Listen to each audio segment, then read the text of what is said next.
미국과 중국의 무역 갈등이 가장 민감한 부분으로까지 번지고 있습니다.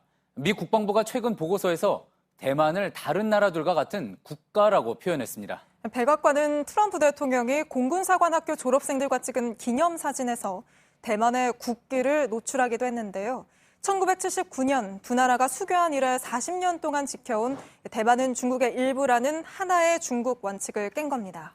단발적인 경고일 수도 있지만 이런 기조가 공식화되면 미중 갈등은 전혀 다른 단계로 접어들 수 있습니다. 먼저 정효식 특파원입니다. 미국 국방부가 대만을 국가로 호칭한 건 6월 1일 발간한 인도-태평양 전략 보고서입니다. 30쪽의 대만, 싱가포르, 뉴질랜드, 몽골은 인도-태평양 지역의 민주국가로 미국의 파트너라고 적었습니다. 그러면서 4개 국가 모두 미국의 임무에 기여하고 있다고 했습니다. 미국이 대만을 국가로 인정한 건 1979년 중국과 공식 수교한 뒤 처음입니다. 홍콩 사우스차이나 모닝포스트는 과거 미 관리들이 실수로 잘못 말한 적은 있지만 미리 편집한 보고서에 담긴 적은 없었다고 했습니다. 하나의 중국 원칙 흔들기는 대만 국가 호칭뿐만이 아닙니다. 백악관 홈페이지는 트럼프 대통령의 사진 속에 대만 국기를 노출했습니다. 지난달 30일 미국 공군사관학교에서 졸업생들과 기념사진에 대만 국기인 청천백일기가 내걸렸던 겁니다. 트럼프 대통령이 당선인 시절 무역에서 중국과 합의를 도출할 수 없다면 하나의 중국 정책에 얽매일 필요가 없다고 예고한 대로 된 겁니다.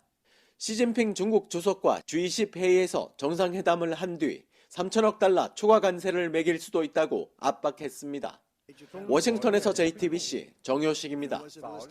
미국이 대만에 우리 돈으로 2조 원 넘는 무기를 팔 거라는 외신 보도도 나왔습니다.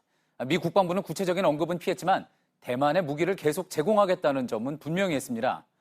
대만을 향한 중국의 위협이 커지고 있기 때문이라고 했는데 중국은 강력히 반발했습니다.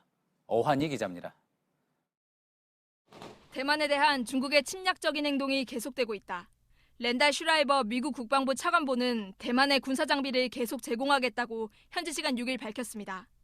전날 보도된 20억 달러 무기 판매 계획에 대해서는 말을 아꼈습니다. 로이터 통신에 따르면 미국은 대만에 우리 돈 약 2조 3천억 원어치 무기를 팔 계획입니다. 보도 이후 대만 국방부는 4종류의 군사무기를 미국으로부터 사들이는 절차를 밟고 있다고 밝혔습니다. 무기를 사들이기 위한 서류를 이미 미국에 제출했다고도 했습니다. 国际间对台湾的重视以及对台湾的支持都持续在增加。我们会持续的来强化我们的自卫的能力。 중국은 강하게 반발했습니다. 이례적으로 매우 민감한 사안이라는 표현도 썼습니다. 中方坚决反对美售台武器的立场是一贯的、明确的。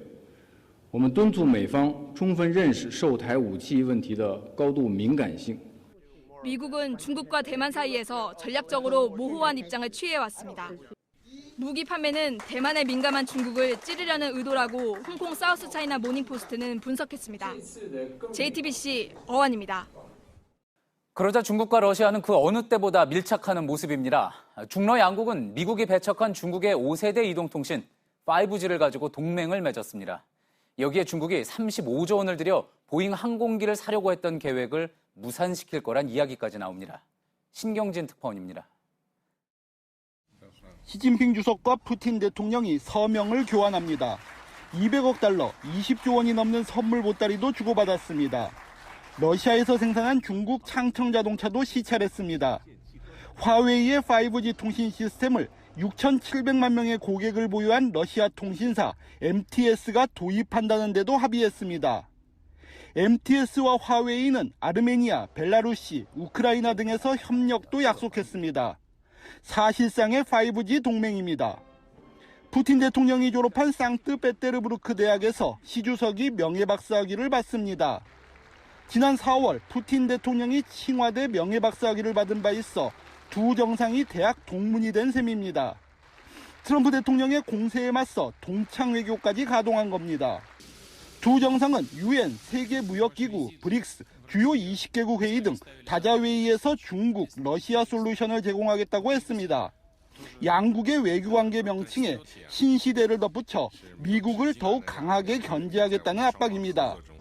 중국은 또 미국 보잉과 논의 중이던 최신형 항공기 777X 기종 35조 원대 구매 계획을 보류한 것으로 알려졌습니다.